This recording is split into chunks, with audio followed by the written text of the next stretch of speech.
संतश्रेष्ठ ज्ञानेश्वर माऊलींचा पालखी सोहळा विठुरायांच्या पंढरपूर दिशेनं भक्तिभावानं मार्गस्थ झाला असून आज सोन्याच्या जेजुरीत खंडोबाच्या चरणी पोहोचलेत। पहाटेपासूनच लाखो वारकरी खंडोबा गडावर दाखल झाले असून टाळ, मृदुंग, अभंग आणि भक्तीचा महापूर हा जेजुरीमध्ये अनुभवायला मिळत आहे। शैव आणि वैष्णव परंपरेचा अनोखा संगम असलेल्या या ठिकाणी आजची वारी विशेष रंगतदार ठरले।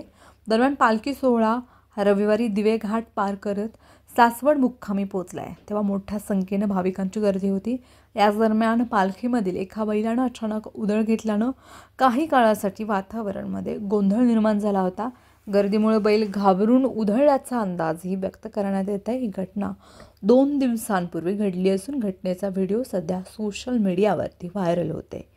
दिवेघाट चढताना ज्ञानेश्वर माऊलींच्या रथाला 4 ते 5 बैलजोड्या ह्या जोडण्यात आल्या होत्या। त्याआधी एक बैल हा गर्दी पाहून अस्वस्थ झाला आणि अचानक उधळला, त्यामुळे वारकरी आणि उपस्थित नागरिकांमध्ये धावपळ उडाली। काही क्षणासाठी भीतीचं वातावरण निर्माण झालं होतं, मात्र वेळेत नियंत्रण मिळाल्यानं मोठा अनर्थ टळलाय। सुदैवाने या घटनेत कोणतीही जीवितहानी या जखमी कोणी झालं नाही अशी माहिती आयोजकांकडून देण्यात आली आहे।